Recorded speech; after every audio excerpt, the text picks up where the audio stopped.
सबसे पहले मैं गुरु जी के चरण कमलों में कोटि कोटि प्रणाम करती हूँ और गुरु जी की प्यारी संगत को जय गुरु जी बोलती हूँ। और सबसे पहले गुरु जी को लाखों लाखों शुक्राना करती हूँ कि उन्होंने मुझे इस प्लेटफॉर्म पे आके सत्संग शेयर करने का ये मौका दिया है, बहुत ही अच्छा मौका दिया है। और उसके बाद में मैं मंदिर मैनेजमेंट के जो भी टीम है जिन्होंने ये सोचा और इसको पॉसिबल किया, जो मैनेज कर रहे हैं इतने अच्छे से, वो सब लोग बहुत सराहना के पात्र हैं, बहुत ही अच्छा रहे हैं। हम लोग घर बैठे हुए बिना मंदिर जाए, बिना सत्संग में जाए भी सब संगत से गुरु जी के दरबार से जुड़े हुए हैं, ऐसा लगता नहीं है। बहुत ही अच्छा कहा है सबने, थैंक यू सो मच उसके लिए। संगत जी, हम लोग आपस में बात करते हैं तो बोलते हैं कि हम इस डेट से गुरु जी से जुड़े, इस दिन से जुड़े, उससे जुड़े, लेकिन हमारा और गुरु जी का जन्मों जन्मों का रिश्ता है। ये तो सिर्फ एक डेट होती है और हमारी लाइफ तो एग्जाम्पल है। हमें तो गुरु जी तब से हमारी बाह पकड़ी हुई है जब हम उनको जानते नहीं थे, उनके बारे में कुछ भी पता नहीं था कि हम गुरु पास जाएंगे। लेकिन कुछ सर्कम ट्रांस जब गुरु जी को अपने से जोड़ना था, अपने पास बुलाना था, तो मैं गुरु जी से जुड़े, उसके फिजिकली जुड़े हम उसके पहले से आपको बताती हूँ। मेरे हस्बैंड पावर ग्रिड में काम करते थे और उनका रिहान में पोस्टिंग था। ये 99 की जनवरी की बात है। तो वहां पे हुआ सर में किसी चीज से थोड़ी सी चोट आई। मैं आपको बीच में टोक रहा हूँ। आपकी वॉइस कट रही है, प्लीज आप थोड़ा चेक कर लीजिए। आप वाईफाई के पास आ जाए, नेटवर्क के देख लीजिए।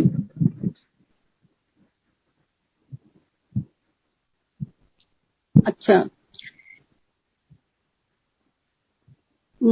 तो हम, मेरे हस्बैंड की पोस्टिंग रिहांड में थी तो उनके सर में थोड़ी सी चोट लगी और अंदर बाहर से कुछ नहीं हुआ, सर के अंदर ब्लीडिंग हो गई, उससे ब्लड का क्लॉट हो गया और वो 2 महीने तक चलता रहा। वो दिल नहीं आ पाए और समहाउ ये गुरुजी की ही प्लानिंग थी कि जब वो किसी ऑफिस के काम से दिल्ली आए और उसी दिन हमने डॉक्टर को दिखाया तो सिचुएशन इतनी खराब थी कि उसी दिन डॉक्टर ने एमआरआई वगैरह करके बोला कि आपको आज ही अभी एडमिट हो जाइए, आज ही ऑपरेशन करना पड़ सकता है। तो फिर दूसरे दिन सुबह हम लोग हॉस्पिटल पहुंचे, अपोलो हॉस्पिटल पहुंचे। So my husband collapse on the gate of Apollo hospital और डॉक्टर को पहले दिन दिखाया था। उन्होंने वहां पे इमरजेंसी में जो ड्यूटी डॉक्टर थे उनको सारे इंस्ट्रक्शंस दे रखे थे कि ऐसे ऐसे जब भी वो आ जाए तो मुझे फोन कर दीजिएगा, ओटी तैयार रखिएगा। तो वहां जाते ही डॉक्टर ने ओटी में शिफ्ट कर दिया, डॉक्टर भी आ गए थे और ऑपरेशन भी कर दिया। तो आप देखिए, हम लोग अगर कई दिन की प्लानिंग करके भी ऐसी प्लानिंग नहीं कर सकते हैं, जो गुरुजी ने इतनी तुरंत में ऐसा किया कि जैसे सब कुछ हमारे लिए तैयार ही था। तो ऑपरेशन हो गया उनका और हम भी खुश थे कि चलो ऑपरेशन अच्छा हो गया, अब ठीक हो जाएंगे, धीरे धीरे रिकवर हो जाएंगे। लेकिन उसके 2-3 दिन बाद पता चला कि इनको ब्लड टेस्ट की रिपोर्ट आई तो किडनी फेलियर भी है, दोनों किडनी काम नहीं कर रही थी। तो हम लोग बहुत ही शॉक लगा हमको कि ये कैसे हो गया। खैर उसके बाद में डॉक्टर्स ने डायलिसिस शुरू किया। तो स्टार्टिंग में गर्दन में छेद करके ट्यूब डाल के उससे स्टार्ट करते हैं डायलिसिस और वो 1 महीने 1.25 महीने चलता है। उसके बाद में प्रॉपर शंट बनाना पड़ता है हाथ में, उससे डायलिसिस होता है। तो वो शंट बनाने का ट्राई किया डॉक्टर्स ने, लेकिन वो नहीं सक्सेस हुआ। फिर वो चलता रहा, ऐसे ही डायलिसिस चलता रहा और हम घर आ गए और फिर हीमोडायलिसिस के लिए हॉस्पिटल जाते रहे। मीनवाइल हम जहाँ रहते थे दिल्ली में, हमारे ही सोसाइटी में एक आरसी तिवारी अंकल रहते हैं जो एसके बिरला जी के यहाँ काम करते हैं और वो भी बिरला जी के साथ जाया करते थे। तो उन्होंने हमको गुरुजी के बारे में बताया और कुछ कुछ उनके चमत्कारों के बारे में बताया और हमको बोला कि हम आपको वहां ले जाएंगे, आपकी सारी प्रॉब्लम सॉल्व हो जाएगी। तो उन्होंने एक वो सत्संग बताया, कोई अंकल का दूसरे दिन हार्ट का बाईपास सर्जरी होना था और वो पहले दिन गए, वहां पे लंगर खाया तो गुरुजी ने उनको बोला कि कैडी सर्जरी होनी है, मैं कैडी सर्जरी जा, लंगर खा और खुश रहे। और दूसरे दिन उनके सारे पैरामीटर नॉर्मल आए। तो हमको जरा भी विश्वास नहीं हुआ। आप जानते हैं कि आजकल गुरु के नाम से ही मतलब कैसा वो लगता है, तो हम कुछ भी नहीं जानते थे, तो हमको भी विश्वास नहीं हुआ। लेकिन हम दूसरे दिन गए उनके साथ में, एम्पायर एस्टेट गए और हमको इतना अच्छा लगा गुरु जी का ऑरा देख के और वहां देख के कि मैं बता नहीं सकती, कि जैसे कुछ खींचा चले जा रहे हो उनके पास में, ऐसा लग रहा था। बहुत अच्छा एनवायरनमेंट था। चाय प्रसाद आई, हमको उतना भी पता नहीं था कि चाय प्रसाद लंगर प्रसाद भी ये ब्लेसिंग होती है, इतना भी मालूम नहीं था। पर हमने चाय प्रसाद ली, लंगर प्रसाद किया और हम आ गए। उसके बाद में हम कभी कभी जाते थे, बहुत ही कम जा पाते थे, क्योंकि आईपी एक्सटेंशन से एम्पायर स्टेट बहुत दूर पड़ता था। मेरे हस्बैंड उतना ड्राइव नहीं कर पाते थे, तो इसीलिए कभी कभी कोई ड्राइवर मिल जाता तो हम चले जाते थे। तो हमारी किसी से इतनी जान पहचान नहीं थी, हम किसी को जानते नहीं थे संगत वगैरह को। अब हम जब जाते थे इतना अच्छा लगता था, गुरुजी एक हाथ से प्रसाद देते थे और हमारे दोनों हाथों में नहीं आता था।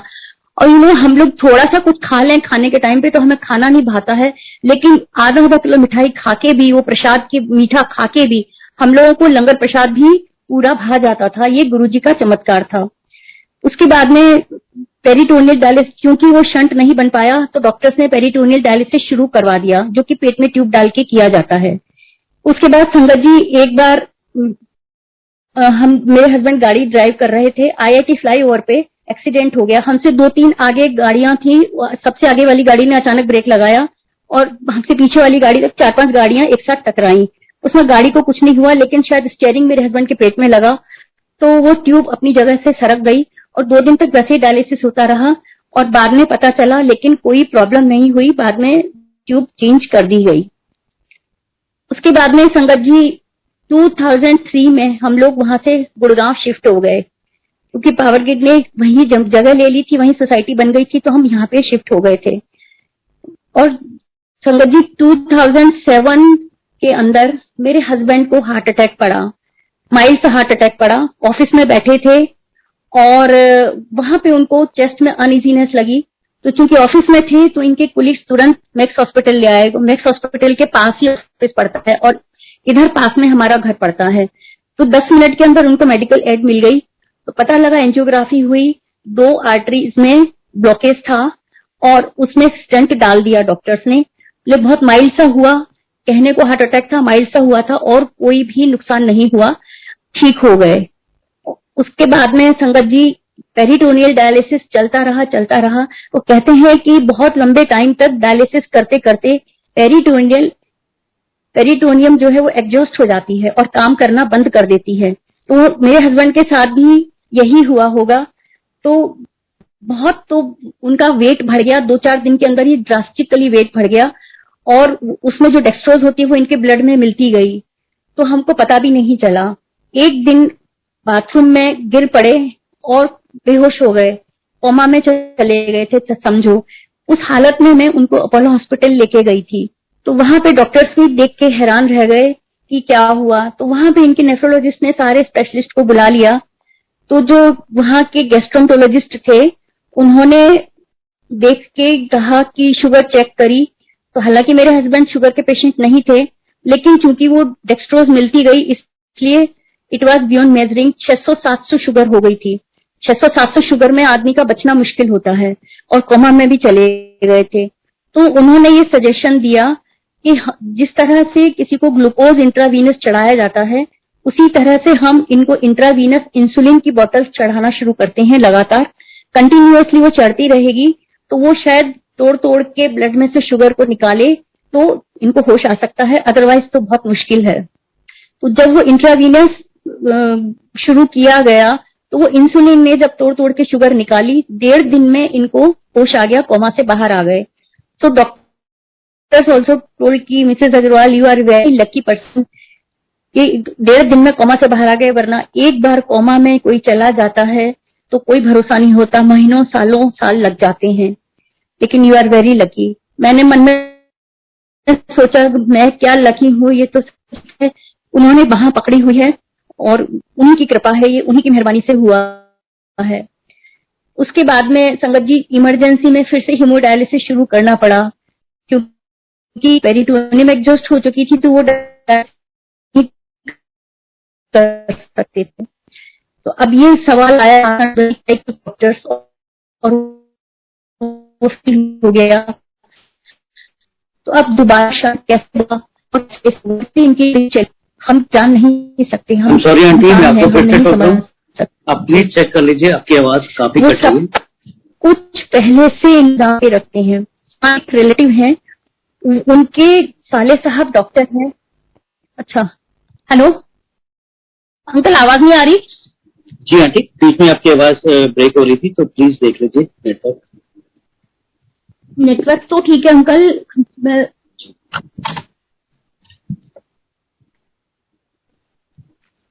मैं या तो वाईफाई के पास चली जाती हूँ। जी जी बिल्कुल।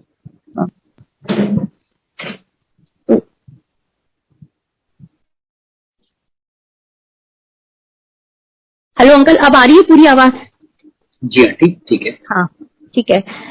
तो अब ये सवाल पैदा हुआ कि हाथ में शंट कैसे बनेगा और कैसे डायलिसिस होगा, कैसे आगे जिंदगी चलेगी।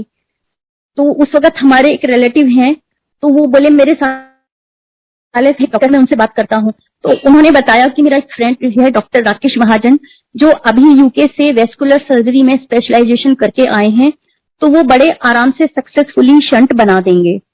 तो हम वहां मिले, वो अपोलो हॉस्पिटल में ही बैठते थे। हम डॉक्टर राकेश महाजन से मिले और उन्होंने बड़े आराम से सक्सेसफुली शंट बना दिया और इनका डायलिसिस चालू हो गया। उससे फिर 5 साल तक डायलिसिस हुआ। तो आप देखिए गुरु जी की मेहरबानी, आप देखिए कि किस तरह से उन्होंने इंतजाम करके रखा था कि जिस वक्त जिस प्रॉपर आदमी की सख्त जरूरत थी, उस वक्त उनसे हमारी मुलाकात करवा दी। ये गुरु जी ही कर सकते हैं और कोई नहीं कर सकता। उसके बाद में ये मैक्स हॉस्पिटल में गुड़गांव में हीमोडायलिसिस के लिए जाते रहे, वीक में 3 बार। फिर मैं ये सोचती थी, कभी कभी ये सोचती थी कि मेरे हस्बैंड की हालत इतनी खराब है, अगर कल को इनको कुछ हो गया तो मैं तो किसी भी संगत को जानती नहीं हूँ, मैं अकेली कैसे मंदिर जा पाऊंगी, कैसे सत्संग वगैरह में जा पाऊंगी। लेकिन गुरुजी ने उसका भी इंतजाम कर रखा था। हमारे सोसाइटी के पास में पावर ग्रिड ने एक मंदिर बनवाया हुआ है, तो एक बार नीचे नोटिस बोर्ड लगा हुआ था कि उस मंदिर में भजन संध्या है। तो मेरे हस्बैंड तो डायलिसिस के लिए हॉस्पिटल गए हुए थे, तो मैंने सोचा मैं वो भजन संध्या अटेंड कर लेती हूँ। मैं वहां पे गई, तो वहां पे एक अंकल और आंटी भजन गा रहे थे, तो मैं नहीं जानती थी उनको। उन्होंने भजन जब गाया तो उसमें वो शायद मासूम आंटी, सदा आंटी और मासूम अंकल ही गा रहे थे भजन। तो उनका एक भजन है, हमने सुनी है गुरुजी तुमरी महिमा अपरंपार, उसमें आता है ओम नमः शिवाय शिवजी सदा सहाय, ओम नमः शिवाय गुरुजी सदा सहाय, वो आता है। तो वो जब गा रहे थे तो मैं सुन के हैरान रह गई कि ये तो हमारे गुरुजी का मंत्र है, तो ये कैसे इसमें गा रहे हैं। और मैं हमेशा गुरुजी का पेंडेंट पहन के रखती थी। तो जब भजन खत्म हो गए उसके बाद में मैं उन आंटी के पास गई और उनको दिखा के बोली कि आंटी आप भी इन्हीं गुरुजी को मानते हैं? तो उन्होंने बोला हाँ हम इन्हीं को मानते हैं, देखो हमने भी पेंडेंट पहन रखा है और हमारे हस्बैंड ने, बच्चों ने, सबने पहन रखा है पेंडेंट, उनको ही मानते हैं। उसके बाद में मीरा जौहर आंटी आगे आई, उन्होंने भी बोला कि देखो हमने भी पहन रखा है, हमारे बच्चों ने भी पहन रखा है, हम भी इनको मानते हैं। और 2-3 संगत और भी वहां पे मिली जो बता रही थी कि हम भी इसी संगत से जुड़े हुए हैं। तो इस तरह मेरा फिर से संगत से जुड़ना हुआ, मुलाकात हुई उन लोगों से। तो मीरा जौहर आंटी ने बताया अंजना मैनी आंटी के बारे में। वो बोली कि वो उस दिन मैनी आंटी वहां पहुंच नहीं पाई थी मंदिर में, तो उन्होंने मुझे उनका नंबर दिया और बोला कि आप अंजना मैनी आंटी से बात कर लीजिएगा। तो दूसरे दिन मैंने अंजना मैनी आंटी से बात करी, तो वो मुझे बोली कि आप ट्रांसप्लांट क्यों नहीं करवाते हैं। तो मैंने कहा कि जब इमरजेंसी में अपोलो हॉस्पिटल में जब पेरिटोनियम फेल हो गई थी, तो अपोलो हॉस्पिटल में हीमोडायलिसिस किया था, तो उस टाइम पे शायद जिस मशीन से इनका डायलिसिस किया गया था उस पे पहले किसी हेपेटाइटिस सी का वाले आदमी का हुआ होगा डायलिसिस, तो उस मशीन से इनको हेपेटाइटिस सी लग गया। और डॉक्टर्स ये कहते हैं कि जिसको हेपेटाइटिस सी लग जाता है उसका ट्रांसप्लांट सक्सेस नहीं होता है, तो अब वो तो पॉसिबल नहीं है। तो मैं, अंजना आंटी ने बोला कि फिर आप लोटा ब्लेस क्यों नहीं करवाते हैं। तो मैंने कहा कि गुरुजी ने हमको कभी कहा ही नहीं लोटा ब्लेस करवाने के लिए। हम देखते थे, कभी जब जाते थे एम्पायर स्टेट और बड़े मंदिर जाते थे तो देखते थे कभी कभी लोग लोटा लेके आते थे ब्लेस करवाने के लिए और गुरुजी उनको ब्लेस करके देते थे। और ये सुना हुआ था कि जब तक गुरुजी खुद नहीं कहते तब तक नहीं ले जाना चाहिए। हमको कभी गुरुजी ने कहा नहीं, और अब गुरुजी है नहीं चोले में, तो हम कैसे ब्लेस करवाएं। तब अंजना आंटी ने बोला कि हम आपको ब्लेस करवा के देंगे, हम मंदिर लेके चलेंगे और हम ब्लेस करवा के देंगे। फिर अंजना आंटी ने लोटा ब्लेस करवा के दिया। उस लोटे से आगे 5 साल और जिंदगी चली मेरे हस्बैंड की। तो आप ये देखिए कि गुरुजी कैसे कैसे आगे से आगे हर चीज का इंतजाम करते हैं। सर्कमस्टांसेस ऐसी होती रही कि हर पल ऐसा लगता था कि अब अंत होने वाला है, लेकिन गुरुजी बाह पकड़ के उस भंवर से हमेशा निकाल लेते थे। उसके बाद और हम इतना कम जा पाते थे, हमको तो ये भी नहीं पता चला कि कब 2006 में गुरुजी ने सत्संग शुरू करवाया गुड़गांव में, सबको इकट्ठा किया। 2007 में उन्होंने चोला भी छोड़ दिया, उसका भी हमको बाद में पता चला, हमको वो भी नहीं मालूम चला। फिर हीमोडायलिसिस चलता रहा, स्मूथली सब लाइफ चल रही थी। उसके बाद में संगत जी 2009 में मेरे हस्बैंड को ब्रेन स्ट्रोक पड़ा।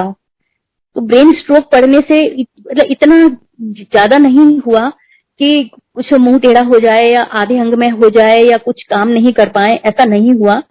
बस इनको इतना फर्क पड़ा कि राइट हैंड साइड में उंगलियों से थोड़ा कम काम ले पाते थे, सिग्नेचर करने में दिक्कत होती थी और बटन वगैरह नहीं लगा पाते थे। तो वो किसी तरह मैनेज कर लिया, डॉक्टर को दिखाया, मेडिसिन वगैरह ली, लेकिन न तो बेड रिडन हुए न हॉस्पिटल में एडमिट होना पड़ा एक दिन के लिए भी।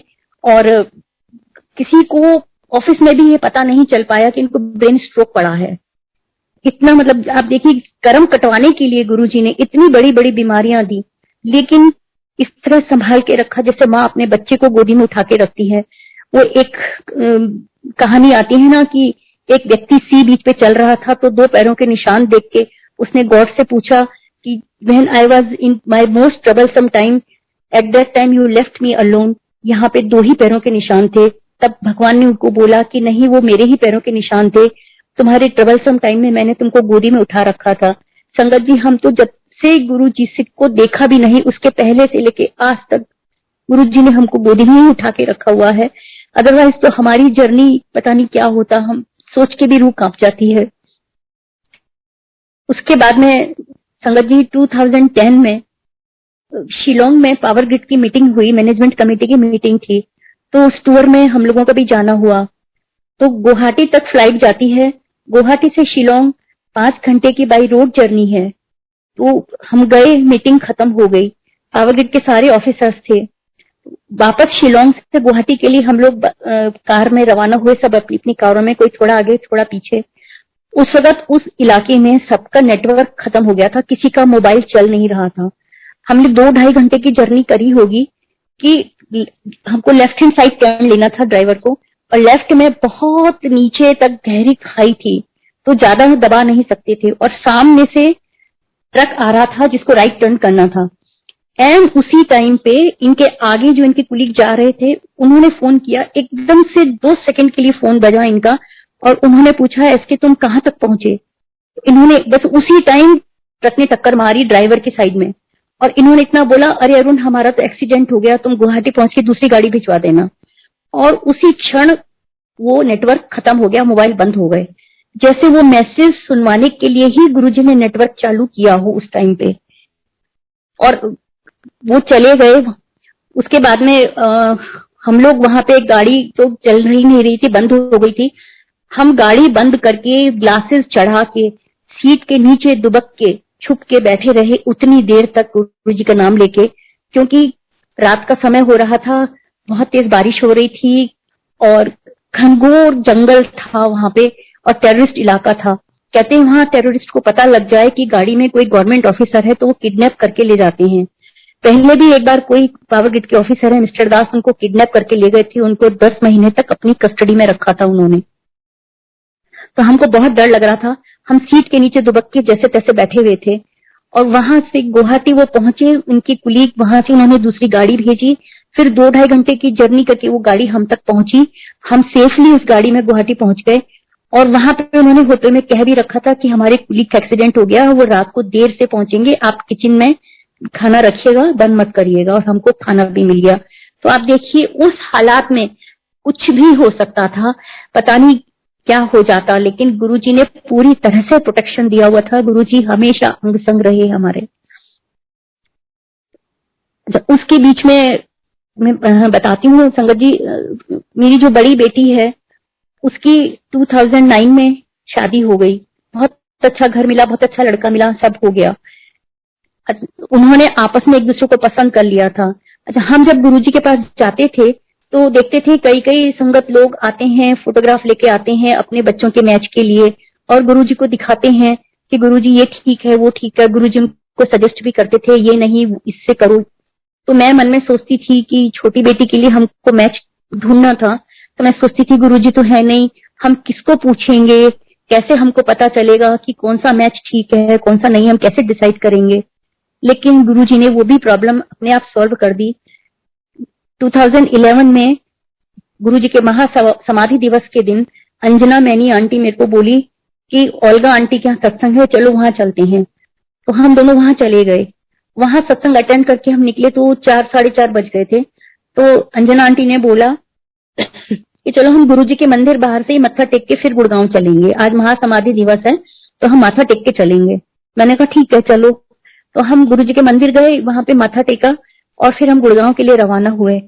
हमको स्टार्ट हुए थोड़ी ही देर हुई थी कि मेरे हस्बैंड का फोन आया और उन्होंने ये बोला कि बाहुबली एनक्लेव में जो एके जैन साहब हैं, जिनके यहाँ हमारे अर्पिता की बात चल रही थी, उनका फोन आया है और उन्होंने आज मिलने के लिए बुलाया है। उसी वक्त अंजना आंटी बोली कि देख गुरुजी ने तेरे को इंडिकेशन दे दिया है, तेरी बेटी की शादी वहीं तय होगी, देख लेना। हम शाम को वहां से मिलने उनके यहाँ मिलके आए। संगत जी उन्हीं के घर में उसकी शादी फिक्स हुई और 2011 में उसकी भी शादी हो गई। और वो भी बहुत अच्छा परिवार, बहुत अच्छा लड़का, सब कुछ गुरुजी ने बहुत अच्छा किया हमारे साथ में। हम बहुत खुश हैं, बहुत सेटिस्फाइड हैं हर तरह से। उसके बाद संगत जी 2012 में छोटी बेटी को डेंगू फीवर हो गया, तो उसके प्लेटलेट्स इतने गिर गए थे कि 28,000 तक पहुंच गए थे। हम लोग घबराए, उसको एडमिट किया, उनके इन-लॉज ने उसको एडमिट किया मैक्स हॉस्पिटल पटपड़गंज में। तो वहां पे डॉक्टर ने हम लोगों को बोला कि आप ब्लड का इंतजाम करिए, प्लेटलेट चढ़ाने पड़ेंगे। हमने 1-2 लोगों से बात भी कर ली थी। मैं जब गई हॉस्पिटल तो गुरुजी का एक पेंडेंट लेके गई, वो उसके पिलो के नीचे रख दिया और मैंने उसको बोला कि तू कुछ मत कर, लेटी लेटी सिर्फ गुरुजी का मंत्र जाप करती रहे, मन ही मन में मंत्र जाप करती रहे और वो पिलो के नीचे रखा रहने दे। आप विश्वास नहीं करेंगे संगत जी, न तो ब्लड लेना पड़ा, न प्लेटलेट चढ़ाना पड़ा। उसी दिन रात से उसके प्लेटलेट अपने आप बढ़ने शुरू हो गए। 2 दिन में पूरे नॉर्मल क्वांटिटी में आ गए और तीसरे दिन उसको हॉस्पिटल से छुट्टी मिल गई। ये गुरुजी ही कर सकते हैं, गुरुजी का ही चमत्कार है, उनकी ही कृपा है। हर तरह के सर्कमस्टांसेस में, हर हालात में गुरुजी किस तरह बचा के निकालते हैं कि हम शब्दों में नहीं बयां कर सकते। उसके बाद अब संगत जी मैं अपने फादर का सत्संग सुनाती हूँ। मेरे फादर जयपुर में रहते थे और उनका राजस्थान यूनिवर्सिटी के पास में बिरला मंदिर के पीछे बंगलो था, अच्छा प्राइम लोकेशन पे बड़ा बंगलो था। तो उनको कुछ हेल्थ प्रॉब्लम ऐसी थी, नी रिप्लेसमेंट करवाया था उन्होंने, वो फेल हो गया था, तो थोड़ा सा बेड रिडन से ही थे। तो उसके बाद में मेरी मदर को भी 2010 में वर्टिब्रा कोलैप्स की प्रॉब्लम हो गई थी, तो डॉक्टर ने उनको बेड रेस्ट बता दिया। तो हम उनको गुड़गांव ले आए थे। तो यहाँ पे उन्होंने बेड रेस्ट किया और 2 महीने रहे तो उनको अच्छा लगा, ठीक हुआ, तो वापस जयपुर चले गए। लेकिन वहां जाके उनकी फिर तबीयत खराब हो गई। देन अप्रैल 2011 में मेरे हस्बैंड ने उनको फाइनली गुड़गांव शिफ्ट कर लिया। Because my husband's health problem, I was not able to go frequently Jaipur to look after them.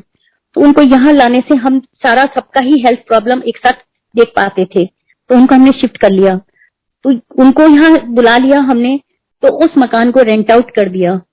तो जो टेनेंट को हमने रखा था उसने एक बिल्डर से कोलैबोरेशन कर लिया और उसको झूठ बोल दिया कि पथारी साहब ने ये मकान मुझे बेच दिया है और हम लोग यहाँ पे मल्टी स्टोरी फ्लैट्स बनाएंगे। उसके बाद में वहां पे से कुछ प्रॉपर्टी डीलर्स का मेरे पास फोन आया कि आपने मकान बेच दिया है क्या? मैंने कहा नहीं, बिल्कुल नहीं बेचा है। फिर हम जयपुर गए, उन लोगों से मिले और जब बिल्डर से मिलके हम घर गए तो वहां पे वो टेनेंट नहीं थे, उनका कजन ब्रदर था, तो वो अपने गांव धौलपुर गए हुए थे। तो हमने उसको बोला कि हम पुलिस को बुलाएंगे, तुम्हारे ब्रदर ने ऐसे ऐसे फोर्जरी की है। तो उसने कहा मैं एग्जाम देने आया था यूनिवर्सिटी में, एक बैग लेके आया था, ये मैं बैग लेके चला जाता हूँ, आपकी चाबी लीजिए, आप जाने, आपका मकान जाने और पाठक साहब जाने। और हमको इस तरह मकान की चाबी मिल गई, हम लॉक लगा के वापस गुड़गांव आ गए, क्योंकि दूसरे दिन मेरे हस्बैंड का डायलिसिस होना था। उसके 3-4 दिन बाद में फिर पाठक जी का फोन आया, तो उन्होंने बोला आप लॉक खोलिए। तो हमने उनको यही बोला कि हम इसी शर्त पे खोलेंगे कि आप कोई मकान ठीक कर लीजिए, हम जैसे ही खोलेंगे आपको यहाँ से शिफ्ट करना पड़ेगा। तो वो मान गए। और संगत जी, इस तरह से आप देखिए, इतना प्राइम लोकेशन का इतना बढ़िया बंगलो था, एक नया पैसा खर्च नहीं करना पड़ा, कोई पुलिस नहीं बुलानी पड़ी, कोई वर्बल झगड़ा नहीं हुआ, फिजिकल कोई कुछ नहीं हुआ, और बड़े आराम से वो मकान खाली हो गया। और ये सब गुरुजी की प्लानिंग थी। देयर इज नथिंग को इंसिडेंस, सब गुरुजी की प्लानिंग थी। क्योंकि वो मकान फिर हमने जून 2012 में बेच दिया था। वो सेल करने के बाद में साल भर बाद मेरे हस्बैंड की डेथ हो गई थी। तो गुरुजी को पता था कि इनकी जिंदगी इतनी ही है। इनकी डेथ के बाद तो हम एक बार भी जयपुर नहीं जा पाए, ना हम उसको रेंट आउट कर पाते, ना हम उसको सेल कर पाते, हम कुछ भी नहीं कर पाते। कोई अगर दरवाजा तोड़ के भी अंदर घुस जाता तो भी हम कुछ नहीं कर पाते थे। तो गुरुजी ने ही उस आदमी के दिमाग में ये भरा और ऐसी प्लानिंग करी कि मतलब बिना किसी प्रॉब्लम के स्मूथली वो मकान खाली हो गया। उसके बाद में यहाँ पे गुड़गांव में उनको फ्लैट दिलवा दिया। फिर मेरे हस्बैंड ने फ्लैट तैयार करवा के उसको भी रेंट आउट करवा दिया, और जून 2013 तक वो रहे। और संगत जी, उनको पता था गुरुजी को कि इनकी जिंदगी खत्म होने वाली है। तो आप देखिए, उसके पहले एक बार इंदौर में मीटिंग हुई, तो उज्जैन में महाकालेश्वर जी के दर्शन करवाए गुरुजी ने, हमको वो मौका दिया। 13 के अंदर बनारस यूनिवर्सिटी के अंदर कुछ काम निकला ऑफिस का, तो हम बनारस गए, तो काशी विश्वनाथ जी के भी दर्शन करवाए। ये गुरुजी की ही मेहरबानी है कि उनको अपने पास बुलाने से पहले उन्होंने ये भी मौका दिया उनको। उसके बाद संगत जी, मेरे फादर का मैंने बताया कि नी रिप्लेसमेंट फेल हो गया था। तो जनवरी 2014 में उनको बहुत भयंकर पेन हुआ, इतना सीवियर पेन हुआ कि वो बस कह के मैं इस पेन के साथ जिंदा नहीं रहना चाहता, मुझे मरने की गोली ला दो। तो मैं एम्बुलेंस बुला के उनको पारस हॉस्पिटल लेके गई, वहां पे दिखाया डॉक्टर को। तो डॉक्टर ने बोला कि एक हिंज वाली रॉड आती है, वो हम इनके एक सर्जरी और करेंगे, वो इनके इसमें डाल देंगे, तो कभी पैर मुड़ा भी तो वो हिंज लोड ले लेगी, तो कभी प्रॉब्लम नहीं होगी। एक सर्जरी और करवानी होगी। तो हमने कहा ठीक है, हम सोच लेते हैं। हम घर आ गए। तो जब मेरे फादर जयपुर में होते थे, तो उन्होंने एक यूटीआई की पॉलिसी ली हुई थी 3 लाख रुपीज की। तो उसका 15 साल का लॉक इन पीरियड था, और उसके एवज में 2000 रुपीज पर मंथ उनके अकाउंट में आते थे। तो 5 साल हो गए थे उसको। तो मेरे फादर को मन में आया कि अभी तो 5 साल ही हुए हैं, 10 साल बाकी हैं, तो हमारी बेटी 10 साल बाद किसने देखा, कहाँ कहाँ घूमती रहेगी वो लेने के लिए, तो हम उसको प्री मेच्योर रिडीम करवा लेते हैं, कुछ पैसा कटेगा तो कट जाएगा। तो वहां पे एक एजेंट से मेरे फादर ने बात करी, तो उन्होंने पता करके बताया कि ये आप प्री मेच्योर तभी रिडीम कर सकते हैं एक ही, अनलेस कि आपको कोई बहुत हेल्थ प्रॉब्लम हो और उसके लिए कोई लंबा ट्रीटमेंट होना हो और उसमें 3-4 लाख रुपए का खर्चा होना हो, तभी आप कर पाएंगे। तो हमने कहा ठीक है। तो हम 3-4 दिन पहले ही डॉक्टर को दिखा के आए थे, उन्होंने ये बताया ही था कि इनकी सर्जरी करनी होगी। तो मैं डॉक्टर के पास गई और उनको बोला कि डॉक्टर साहब, आपको ये सर्टिफिकेट देना पड़ेगा, हमको पैसे का इंतजाम करना पड़ेगा सर्जरी के लिए। उन्होंने बड़े आराम से वो सर्टिफिकेट दे दिया, और उसके बेसिस पे वो पॉलिसी हम रिडीम कर पाए। 10-15 हजार रुपए कटे, बाकी पैसे हमको वापस मिल गए।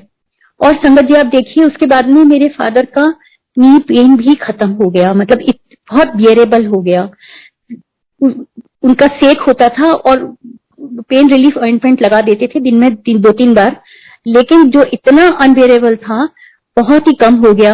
जैसे कि गुरुजी ने वो 4-6 दिन हफ्ते भर का जो उनको भयंकर दर्द था, सिर्फ वो पॉलिसी रिडीम करने के लिए या इसके लिए ही किया होगा। अदरवाइज तो अगर हम उस डॉक्टर के पास नहीं गए होते, तो हमारा एकदम नियरेस्ट रिलेटिव भी होता तो वो भी झूठा सर्टिफिकेट नहीं देता। ये गुरुजी की प्लानिंग होती है, ये आप देखिए। उसके बाद में संगत जी, अब मैं मेरा सत्संग सुनाती हूँ। मुझे ये 2018 में यहाँ पे हमारे पास में एक नवी अपार्टमेंट है, उसमें नंदिता बख्शी आंटी रहती हैं। तो उन्होंने अपने घर में मंथली सत्संग शुरू किया था फर्स्ट थर्सडे को। तो उनका मैसेज आया, तो मैं 2-3 बार उनके यहाँ सत्संग अटेंड करने गई। उसके बाद में जनवरी 19 में उनका सत्संग का मैसेज फिर से आया, 10 जनवरी को था। तो मैंने उनको बोला कि आंटी मेरे को कफ एंड कोल्ड बहुत हो रहा था, तो मैं बोली आंटी इस बार मेरी तबीयत ठीक नहीं है तो मैं नहीं आ पाऊंगी। तो बोली ठीक है आंटी, मेरे को गुरुजी ने ड्रीम में दिखाया भी था कि आप बीमार हैं, तो कोई बात नहीं, मैं आपको लंगर प्रसाद भेजूंगी। तो मैंने मन में सोचा कि एक तो सत्संग करें और मैं ऐसी कौन सी वीआईपी हूँ कि मुझे घर पे वो भेजें प्रसाद। तो मैंने कहा नहीं आंटी, आप घर पे मत भेजिएगा, मैं ठीक होने के बाद में जब भी आपके घर आऊंगी तो जो भी आप खिलाएंगे उसको लंगर प्रसाद मान के खा लूंगी। तो बोली ठीक है। और उसी दिन संगत जी कुछ सिम्टम मुझे आया, तो उसके बाद में अगले 3-4 दिन भी वो सिम्टम आता रहा और परसिस्ट करता रहा। तो फिर मैंने नंदिता आंटी को फोन किया और उनको बोला कि आंटी आप मुझे बताइए गुरुजी ने आपको एग्जैक्टली ड्रीम में क्या दिखाया था। तो आंटी ने मुझे बोला कि गुरुजी ने मुझे ड्रीम में दिखाया था कि मैं कुछ प्रसाद लेके आपके घर आई हूँ और आप बीमार हैं, पलंग पे लेटे हुए हैं और आपका घर अस्त व्यस्त है, things are not in proper manner. तो मैंने कहा आंटी, मैंने इसलिए फोन किया कि मुझे उसी दिन से ये एक सिम्टम आया जो अभी भी परसिस्ट कर रहा है। तो बोली कि आंटी आप कुछ मत बोलिए, मैं कुछ फल और जल प्रसाद मंत्र बोल के आपको गुरुजी की ब्लेसिंग से करके आपको लाके दूंगी, आप वो ले लीजिएगा। नंदिता आंटी आई, कुछ फल और जल प्रसाद की बोतल लेके आई और बोली कि ये आप जल पीते रहिए और ये फल आप खा लीजिएगा, ये गुरुजी की ब्लेसिंग है। तो आप देखिए संगत जी, हम सोचते हैं कि हम नहीं जा पाते हैं या गुरुजी हमको भूल गए, हम भले ही भूल जाएं, गुरुजी हमको नहीं भूलते हैं। कैसे कैसे गुरुजी ने उनको ड्रीम दिखाया और किस तरह कनेक्ट किया, किस तरह से। उसके बाद में गुरुजी 6 फरवरी को मेरी सर्जरी होनी थी।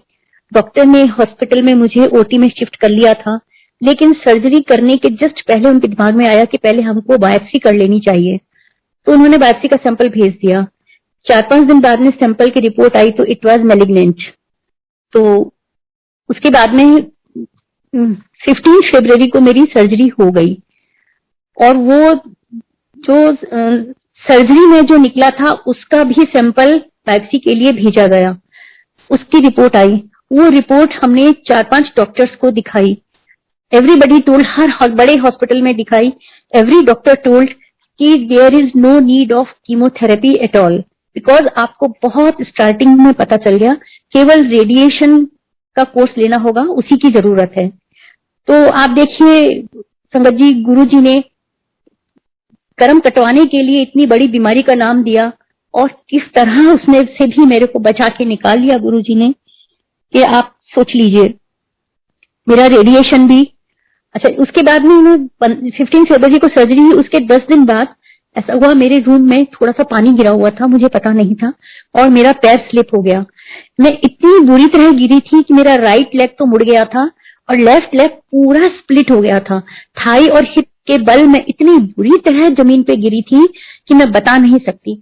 मेरे कमरे में गुरुजी का स्वरूप है, सिर्फ मेरे मुंह से इतना निकला, गुरुजी प्लीज कृपा कीजिए मेरे को फ्रैक्चर ना हुआ हो, अगर पैर में प्लास्टर चढ़ गया तो मैं कैसे हॉस्पिटल जाऊंगी, कैसे रेडिएशन का कोर्स हो पाएगा।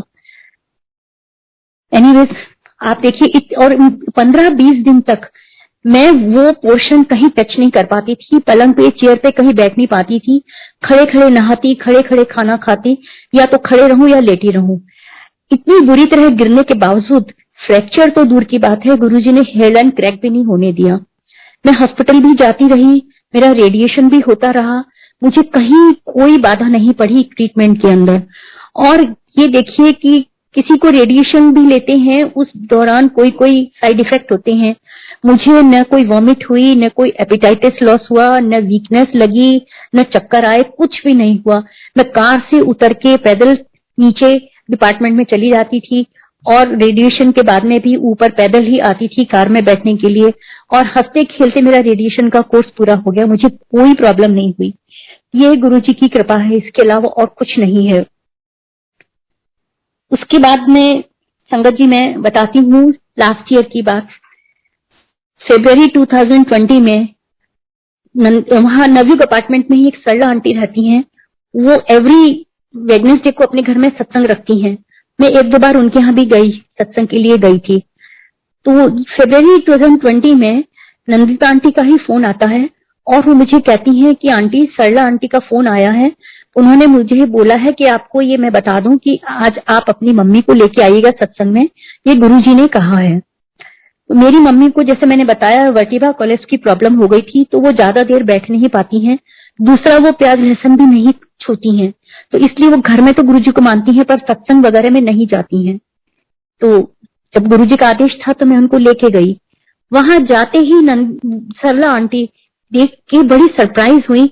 आंटी मैं आज पहली बार आपकी मम्मी को देख रही हूँ, कभी मिली नहीं हूँ, मुझे ड्रीम में गुरुजी ने यही शक्ल दिखाई थी और इनको ही बुलाने के लिए बोला था। और दूसरी बात गुरुजी आप हैरानी की देखिए, नंदिता उनको सरला आंटी को पता भी नहीं था कि मेरी मम्मी प्याज लहसुन नहीं खाती हैं, बट उस दिन उनके लंगर प्रसाद में जरा भी प्याज लहसुन नहीं था। मेरी मम्मी ने आराम से लंगर प्रसाद भी खाया। अब मैं समझ पाती हूँ क्योंकि फरवरी के बाद मार्च से ही लॉकडाउन और कोरोना फैलना ये सब चालू हो गया था। तो मेरा मानना ये है कि गुरुजी ने उस दिन इतने उससे मैसेज देके मेरी मम्मी को बुलाया और लंगर प्रसाद खिला के उनको लाइफ एक्सचेंज का ब्लेसिंग दिया है, क्योंकि उनको पता था गुरुजी को कि ये दिन ऐसे आने वाले हैं कि सबको घर में बंद रहना पड़ेगा। अगर उस वक्त मेरी मम्मी को कुछ हो जाता तो मैं घर में एकदम अकेली रह जाती। आज मेरी मम्मी है मेरे साथ में और उनके पीछे एक पेशेंट केयर लड़की 24 आवर्स रहती है और एक लेडी और रहती है घर के काम में हेल्प करने के लिए, वो भी 24 आवर्स है। तो हम घर में 4 जने रहते हैं। लॉकडाउन का टाइम हंसते खेलते निकल गया, इतना 1.25 साल आराम से निकल गया, कोई लोनलीनेस फील नहीं हुई हमको घर में रह के भी। तो ये देखिए कि गुरुजी की कितनी बड़ी प्लानिंग है। गुरुजी इतनी एडवर्स सिचुएशन हमारी लाइफ में आई, लेकिन हर वक्त गुरुजी ने हमारी बाह पकड़ के हमको उस भंवर से निकाल दिया। वो कहते हैं, अपने शब्द होता है ना, जे तू ना फड़दा साड़ी बाह असा रुड़ जाना सी, सानू किथे ना मिले दी था असा रुड़ जाना सी। संगत जी हमारी लाइफ तो बहुत सटीक एग्जाम्पल है इस चीज का। अगर उस टाइम गुरुजी अपने आप हमको बुलाते नहीं, अपने दर पे नहीं जगह देते हमको, हमारी नैया ऐसी थी कि उसमें छेद हो गया था और समुद्र का पानी उसमें भर रहा था, हमारी नाव तो डूबने ही वाली थी। लेकिन गुरुजी ने गृहस्थी की सारी जिम्मेदारियां पूरी करवाई, तब तक मेरे हस्बैंड को बनाए रखा और लास्ट मोमेंट तक वो फुल फ्लेज ऑफिस का काम करते थे। 2 दिन भी बेड पे रह के उन्होंने सेवा नहीं करवाई। उसके बाद में संगत जी मैं मेरी बड़े सन इन लॉ का आपको सत्संग सुनाती हूँ। गौरव हैं, वो ऑफिस के काम से जर्मनी गए थे। वहां पे वो होटल से ऑफिस जा रहे थे बाई कार, तो जर्मनी में ट्राम से उनकी कार का एक्सीडेंट हो गया। कार तो चकनाचूर हो गई, लेकिन गौरव को एक खरोंच तक नहीं आई। ये गुरुजी ही है।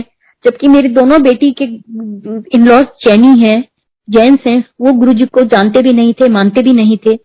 लेकिन कहते हैं ना कि परिवार में एक जना भी जुड़ जाता है तो गुरुजी सबको ब्लेसिंग देते हैं। मेरे फादर भी नहीं मानते थे गुरुजी को, लेकिन फिर भी आप देखिए उनको कैसी कैसी मुसीबतों से निकाला गुरुजी ने। तो उसके बाद में बड़ी बेटी के इन लॉज मसूरी में रहते हैं। तो एक बार ये लोग मसूरी गए, वहां से सब लोग बाई कार वापस आ रहे थे। बेटी, उनके हस्बैंड, उनका बच्चा, उनके पेरेंट्स, 5 लोग आ रहे थे। तो आते हुए रास्ते में ट्रक से टक्कर हो गई। गाड़ी को थोड़ा नुकसान हुआ, लेकिन 5 जनों में से किसी एक को स्क्रैच तक नहीं आया और गाड़ी को भी इतना ही डैमेज हुआ कि गाड़ी चालू हालत में रही। वो लोग उसी गाड़ी से गुड़गांव तक पहुंच गए और यहाँ आके उन्होंने गाड़ी ठीक कराई। तो आप देखिए गुरुजी किस तरह से सबको ब्लेस करते हैं और किस तरह से सबको मुसीबत से बचाते हैं, ये मैं आपको बता रही हूँ।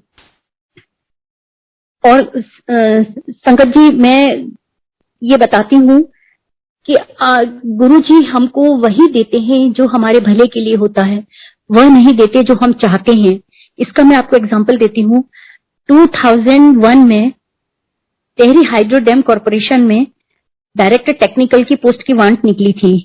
उसका मेरे हस्बैंड ने इंटरव्यू दिया था, उसमें वो नंबर 1 सेलेक्ट हो गए थे। तो हम लोग बड़े खुश थे कि चलो बहुत अच्छी बात है। लेकिन उसके बाद में समहाउ कुछ ऐसा सर्कमस्टांसेस हुए कि किसी ने पावर मिनिस्ट्री में बोल दिया कि इनकी हेल्थ ठीक नहीं रहती, डायलिसिस करते हैं, so he will be not fit for this post. तो एक हिस्ट्री में कभी ऐसा नहीं हुआ। जिनको बाईपास सर्जरी हार्ट की हो जाती है वो भी चेयरमैन डायरेक्टर तक बन जाते हैं। लेकिन ये तो गुरुजी की प्लानिंग थी, किसी और की क्या प्लानिंग थी। तो मेडिकल बोर्ड एम्स में बिठाया गया, 3-4 डॉक्टर्स का, उन्होंने चेक किया और उसके बाद उन्होंने भी ये बोल दिया, डिक्लेयर कर दिया कि he is not fit for that post. और तब तक जो 2 नंबर पे दूसरे व्यक्ति आए थे, कोई एनटीपीसी के ऑफिसर थे, उन्होंने अपनी फाइल आगे बढ़ा दी। तो मेरे हस्बैंड मेरे को बोले कि तुम अब भी गुरुजी को मानती हो, तुम अब भी भगवान को मानती हो। मैंने कहा हाँ, मैं अब भी गुरुजी को मानती हूँ, इसमें गुरुजी ने हमारा कोई भला ही सोचा होगा, आगे जाके हमको पता चलेगा। तो ये आप देखिए गुरुजी, ये संगत जी 2001 की बात है और 2030 तक मेरे हस्बैंड रहे। उसके बीच में कितने, मैंने आपको बताया, कितने अप्स डाउन इनकी हेल्थ में आए। अगर इनका उस वक्त सिलेक्शन हो जाता तो टेहरी में इनका पोस्टिंग होता। टेहरी में कोई प्रॉपर मेडिकल फैसिलिटीज नहीं थी कि इनको जो इतनी बड़ी बड़ी प्रॉब्लम्स हुई तो इमीडिएटली कोई मेडिकल एड मिल जाती। दूसरी बात, डायरेक्टर की पोस्ट इतनी डिमांडिंग होती है कि किसी भी time, any time chairman call कर सकते हैं, दिल्ली जाना पड़ सकता है। पावर मिनिस्ट्री में कोई मीटिंग हो जाती है, पावर मिनिस्टर भी विजिट करने टेहरी आ सकते हैं, पावर सेक्रेटरी भी, मतलब मीन्स की any time anywhere they can call, और वहां पहुंचना ही पड़ता है। तो अगर मेरे हस्बैंड उस डिमांड को पूरा नहीं कर पाते तो he would have been declared as a failure person, जो कि उनके लिए जीते जी मरण के बराबर होता। वो कभी भी ये चीज बर्दाश्त नहीं कर पाते। और अगर वो उस पोस्ट की डिमांड को फुली मीट करना चाहते तो वो चाह के भी नहीं कर पाते। हेल्थ खत्म हो जाती, इनकी लाइफ भी अनटाइमली खत्म हो जाती। गुरुजी की प्लानिंग इतनी अच्छी थी, पावर ग्रिड में रहते हुए ही इतनी अच्छी तरह मैनेज हो गया। घर, ऑफिस और हॉस्पिटल सब बराबर बराबर में थे। हीमोडायलिसिस भी चलता रहा और सारी स्मूथली सब काम होते रहे। और संगत जी, पावर ग्रिड में रहते हुए ही गुरुजी ने फिर इनके 3 प्रमोशन करवाए। जब हम गुरुजी से जुड़े थे तो डीजीएम थे ये। डीजीएम के बाद में जब पहला प्रमोशन हुआ, एजीएम बने, तो हम उस दिन गुरुजी के दरबार में गए। हम बोलते उसके पहले ही गुरुजी ने बोला, बन गया बिजली का कमिश्नर, तो पहले भी साफ सुथरा था, पहले भी कभी रिश्वत ना खाई, आगे भी रिश्वत ना खाई हो, जिंदगी भर ऐसे ही रही हो। ये गुरुजी के वर्डिंग्स थे। गुरुजी को सब पता था, सब जानते थे गुरुजी, हमारे कहने की जरूरत ही नहीं थी। और इसके अलावा 1200 केवी का ट्रांसमिशन लाइन पहली बार इंडिया में लगा, एमपी में बीना में लगा, और वो पावर ग्रिड ने लगाया। और उसके लिए भी गुरुजी ने मेरे हस्बैंड को यश दिलवाया। मेरे हस्बैंड तो कौन होते हैं करने वाले, ये गुरुजी का ही किया धरा है, उन्होंने उनको ये यश दिलवाना था। और चाइना, जापान, साउथ कोरिया और इंडिया वगैरह सबके कोलैबोरेशन से ये काम हुआ था। तो 1 साल मीटिंग चाइना में हुई, 1 साल जापान में हुई, 1 साल इंडिया में हुई और 2 बार साउथ कोरिया में हुई। हम हर जगह ये जाते थे। हीमोडायलिसिस के बावजूद किसी तरह गुरुजी ने सब मैनेज करवाया। कभी भी एक दिन भी इनको ये कहना नहीं पड़ा कि मैं डायलिसिस करता हूँ इसलिए ये काम नहीं कर पाऊंगा। नेशनल, इंटरनेशनल सब टूर करते रहे, फुल फ्लेज में सेमिनार, मीटिंग सब कुछ अटेंड करते रहे। और पावर ग्रिड में सब लोग आज भी याद करते हैं कि इतनी हेल्थ खराब होने के बावजूद अग्रवाल साहब पूरे शिद्दत से सारा काम करते थे। तो ये इनका यश नहीं है, ये सब गुरुजी का ही है। और मैं एक बात और, जो नई संगत है उनसे एक बात और कहना चाहती हूँ कि हम सोचते हैं कि ये बात ठीक है कि गुरुजी ड्रीम में आते हैं, ब्लेस करते हैं। ये ड्रीम नहीं होता, गुरुजी खुद ही आते हैं और फ्रेग्रेंस आती है, 7 नंबर दिखाई देता है या ओम दिखाई देता है, वो सब ब्लेसिंग होती है। मैं इस चीज को मानती हूँ। लेकिन अगर संगत जी आपको इसमें से कुछ नहीं नजर आए या कुछ फील नहीं हो, तब भी ये मत सोचिए कि हमको ब्लेसिंग नहीं मिली। जिनको ये सब दिखाई देता है उनको ब्लेसिंग मिलती है, हमको नहीं मिलती है। क्योंकि हमको 22 साल हो गए गुरु से जुड़े हुए, मुझे न तो कभी गुरुजी ड्रीम में आए, न कभी कोई फ्रेग्रेंस फील हुई, न कभी ओम दिखाई दिया, न कभी 7 नंबर दिखाई दिया। इनफैक्ट मेरी जब सर्जरी होनी थी तो जिस फ्लोर पे मुझे थिएटर में ले जाना था, वहां 2 ऑपरेशन थिएटर थे, एक 6 नंबर का और एक 7 नंबर का। मैं मन में खुश हो रही थी कि मुझे 7 नंबर के ऑपरेशन थिएटर में ले जाएंगे, लेकिन मुझे 6 नंबर के में ले जाया गया। कुछ भी नहीं होने के बावजूद आप देखिए गुरुजी हर पल हमारे साथ हैं, हर पल वो हमें संभाल रहे हैं। हमारे अंग संग हैं, हमारी जिंदगी कभी की खत्म हो जाती। आज जो इज्जत से हम रह रहे हैं, हम दर दर के भिखारी हो जाते अगर गुरुजी ने हमको नहीं संभाला होता तो हम लाखों जन्म लेके भी गुरुजी का शुक्रिया अदा नहीं कर सकते, उनका कर्ज नहीं उतार सकते। और संगत जी, मैं जो गुरुजी के टाइम से जो लोग जुड़े हैं उन लोगों से मेरी एक रिक्वेस्ट है कि हम नई संगत को अगर हम जब गुरुजी के दर का रास्ता बताते हैं तो गुरुजी के बारे में हमको पूरा पूरा बताना चाहिए, क्योंकि हमने कुछ गलतियां की गुरुजी से जुड़ने के बाद भी हमको मालूम नहीं था। इतनी हेल्थ खराब होने के कारण हमारे मन में पूरी सेटिस्फेक्शन नहीं थी। हम ज्योतिषी के पास जाते थे, उनसे पूछते थे, उन्होंने जो रिंग बताई वो भी रिंग पहनी, लेकिन बहुत बाद में हमको पता चला कि ये सब नहीं करना चाहिए, इससे गुरुजी की ब्लेसिंग मिलने में बाधा पड़ती है। तो हमने वो फिर रिंग उतार दी और फिर हमने वही किया जो हमको पता चलता था। तो संगत जी, जो नए लोगों को हम जोड़ते हैं उनको सारी बात बतानी चाहिए, ये मैं रिक्वेस्ट करती हूँ। और गुरुजी के बारे में तो जितना कहा जाए उतना कम है। मैं गुरुजी से यही प्रे करती हूँ कि ये कोविड को जल्दी से जल्दी खत्म करें और वापस पुराने दिन आए, वापस सब लोग संगत एक साथ बैठे, गुरुजी को याद करें, गुरुजी के चरणों में बैठे, मंदिर जाएं, दर्शन करें, वो सब वापस चालू हो। और सबको मैं फिर से जय गुरुजी बोलती हूँ और गुरुजी को कोटि कोटि शुक्राना करती हूँ। और गुरुजी की जो टीम मैनेज कर रही है, हमको ये अवसर मिलता है, उनको भी जितनी तारीफ की जाए उतनी थोड़ी है। जय गुरुजी। शुक्राना तेरा शुक्राना, शुक्राना तेरा शुक्राना, शुक्राना तेरा शुक्राना।